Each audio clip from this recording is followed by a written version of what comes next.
um dos meus 10 mandamentos é que inovação social é uma das principais vocações do investimento social privado. Eu acho que se tem alguma coisa que a gente pode contribuir, né, tem coisas que a gente não pode contribuir enquanto investimento social privado, e a gente precisa entender isso. Né? Tem o tal lugar de fala, tem a legitimidade, tem a possibilidade, tem, inclusive, os limites financeiros. Mas fomentar a inovação é algo que a gente pode fazer e pode fazer muito bem. A gente está olhando as coisas de fora, a gente pode reunir muitos atores para pensar soluções, a gente pode, de alguma maneira, trazer referências das mais diversas com estudos, com casos.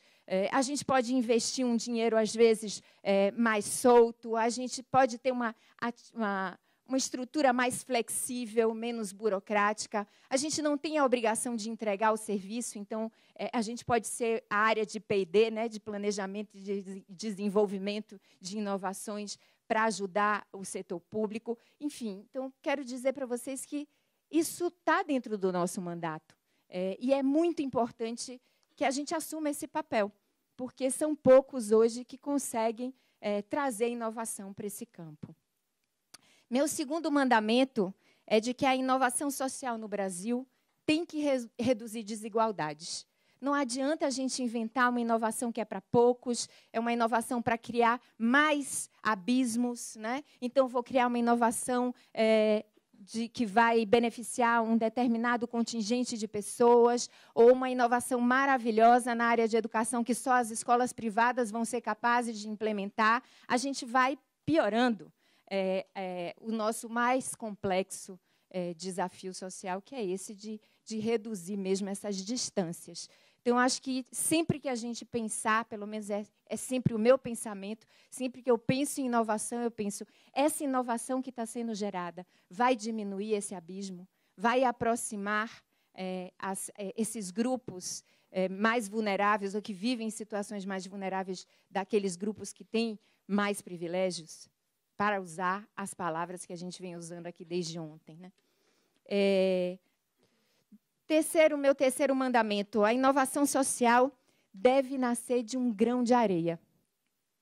Quando a gente pensa nos problemas que a gente tem, dói tudo, né? A gente pode se sentir incomodado de várias maneiras, e a gente, sabe aquela coisa fibromialgia, que você não consegue nem localizar onde está a sua dor, porque dói em todos os músculos ao mesmo tempo?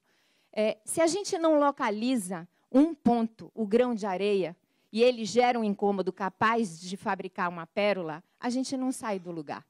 Não adianta uma inovação que vai querer resolver vários problemas simultaneamente, não adianta a gente buscar solução, ainda que a gente pense sistemicamente e que a gente precise acionar diferentes estratégias em diferentes setores.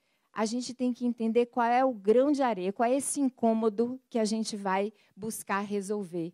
Né? Então, quando Saulo fala, eu vou tentar resolver ali o problema das classes multisseriadas, aquele é o grão de areia lá, a dor da, como é o nome dela? Da Chiara. Né? Então, Chiara tem que dar a aula e tem que garantir a alfabetização para aquelas crianças de diferentes idades, diferentes níveis de aprendizagem, o que eu vou fazer para resolver esta questão? Ali é o grão de areia. Um grão de areia que seja um incômodo complexo, mas que, ao mesmo tempo, a gente diga, mas é um grão de areia. Eu tenho capacidade de dar uma reempacotada nesse grão de areia para ele virar o meu impulso e não aquilo que me paralisa. Né? Meu quarto mandamento é que a inovação social não é uma ferramenta nem uma novidade. Não adianta, vou criar a plataforma, vou criar o aplicativo. Essas coisas, eu vejo várias nas escolas que eu visito, todas abandonadas num porão qualquer, num depósito qualquer, porque as pessoas não entenderam como é que usava aquilo, porque não era exatamente aquilo que elas precisavam, ou porque elas não entendiam o que precisavam. E a gente, às vezes, quer essa ferramenta, porque é muito mais fácil fazer a ferramenta, muito mais fácil desenvolver uma solução concreta, objetiva, que eu saio distribuindo por aí. E, às vezes, a ferramenta é um computador, é um aplicativo, e, às vezes, a ferramenta é aquele projeto que a gente faz super lindo, que a gente adora, depois a gente faz um guia dizendo é assim a nossa tecnologia, e a gente sai também jogando essa ferramenta por aí. Porque se eu fiz lá no meu lugar, ela é ótima, tem que virar política pública, né? Mas, só que não. Né? Só que não, porque cada realidade é uma realidade, cada grão de areia é diferente de um lugar para o outro. E a minha solução, que é o que eu sempre falo, eu não posso empacotar como uma solução inteira. Eu tenho que... Eu sou a pessoa, todo mundo já me ouviu falar isso, eu sou a pessoa da peça de Lego. Acho que a gente precisa oferecer para as pessoas várias possibilidades para que elas possam criar seus arranjos.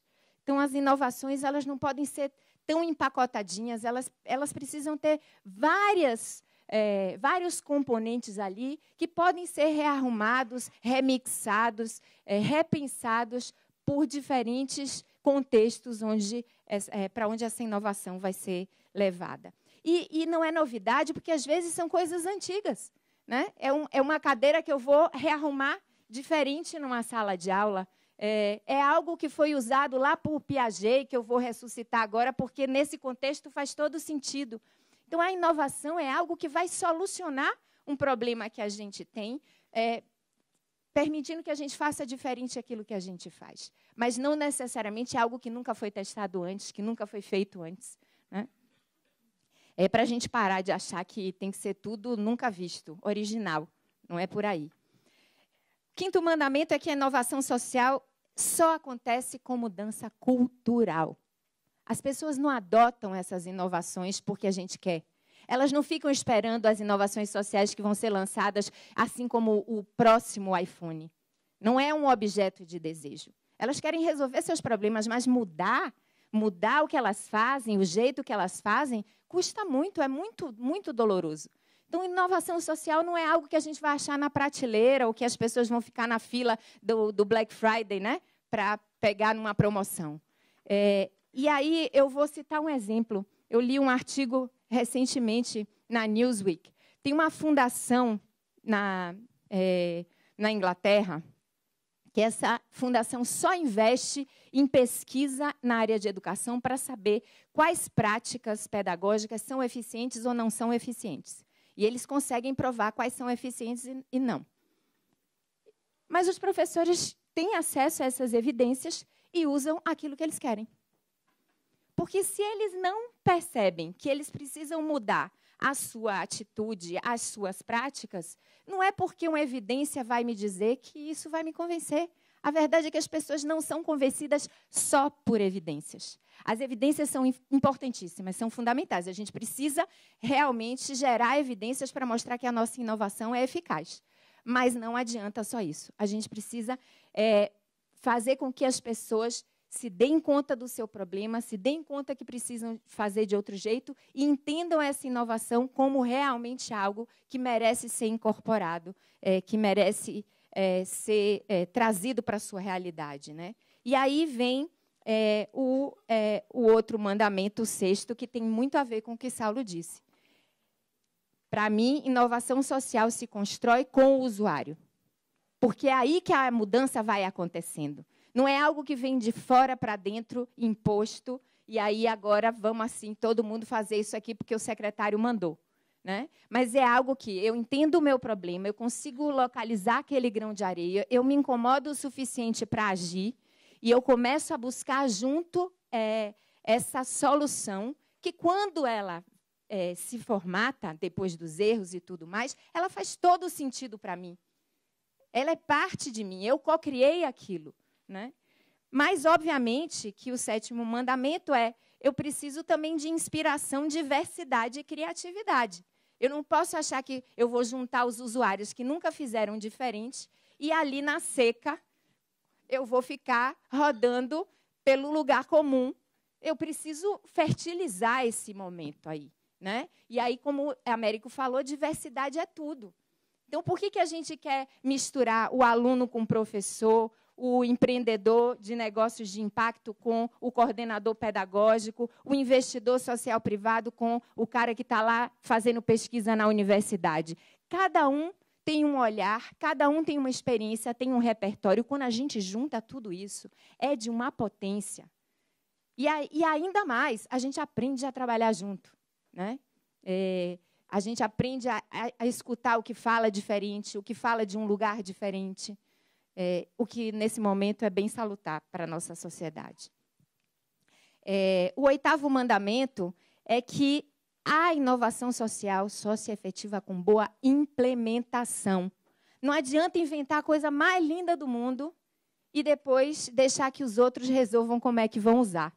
Eu fico falando para esse pessoal dos empreendedores de negócio de impacto em educação. Amigo, você gasta 1 para desenvolver sua solução, junto lá com as escolas, não esqueça de combinar com os russos, e você gaste 3 para ajudar essas escolas a aprender como é que implementa isso. Muita solução bacana que é demonizada porque não gera resultado, porque a implementação é péssima. Então, assim, no nosso caso, o termo lá do mercado, né? O pós-venda é mais importante do que a venda. Às vezes, você até consegue convencer o cara a usar, mas aí ele não acerta ensinar os professores, ou não acerta ensinar lá o pessoal da comunidade, acabou, matou sua inovação, que era tão bacana. Pelo menos para você, né? 9º, já acabando, né? Mandamento. Inovação social prescinde de movimento. Instituições que geram inovação são instituições que estão se movendo o tempo inteiro, se movendo internamente e externamente. Se tem uma coisa que eu faço na minha vida hoje é me mover. Eu sou assim, estou circulando em todos os grupos, em todos os espaços, o Brasil afora, e lá dentro do Inspirar a gente se move o tempo inteiro, inclusive nas nossas funções. Quando a gente fica muito tempo fazendo a mesma coisa, é muito difícil a gente desapegar, é muito difícil a gente não cristalizar. Nós somos pessoas, seres humanos, desenvolvem hábitos, né? É até importante para a nossa própria sobrevivência. A gente vai se acostumando com algumas coisas até para suportá-las. Mas, às vezes, se acostumar demais é insuportável. É o que faz com que a gente vá entrando numa linha de mediocridade, que não é pejorativamente falando, é que a gente vai ficando médio, né? A gente vai se questionando menos, se testando menos, se provocando menos. Então, o movimento é fundamental para a gente continuar fresco, para a gente continuar se perguntando. E o último mandamento é que a inovação social exige espírito de antecipação. A gente tem que ser meio o maestro que está sempre algumas notas à frente do nosso tempo. E aí vamos ser ridicularizados, como eu já fui inúmeras vezes. É a romântica, é a sonhadora, é a menina que toma conta da creche, coitada, é uma visão. E a gente persiste, porque tem alguma coisa lá dentro da gente que gera uma convicção. Outro dia estava vendo um memezinho, né? Todas aquelas menininhas vestidas de princesa e uma vestida de Batman. Exige muita coragem, né? Para você ser uma menininha de 5 anos e no meio das princesas se vestir de Batman. É isso. Muitas vezes eu senti isso na minha vida, né? De ser a outsider ou aquela que fica falando as beleza, Haribo. E a gente tem que ter a convicção, porque demora. Demora. Quando a gente começou a Inspirar, há 6 anos atrás, falando de inovação em educação, parecia tudo moda de revista, né? E agora a gente vai vendo que as coisas vão fazendo mais sentido. E a gente tem que estar pensando já qual é a próxima. Né? Não porque a gente precisa ficar mudando desarvoradamente como o pessoal do controle remoto. Não é isso. Não é para ficar zapeando por aí. Mas a gente precisa entender quais são as novas demandas para a gente poder já ir lançando as sementes para a gente poder colher quando vai ter que ser colhido. Então, é um pouco isso que eu queria compartilhar com vocês, mas aquilo ainda não se escreve, é apenas uma grande percepção de quem vive isso todos os dias.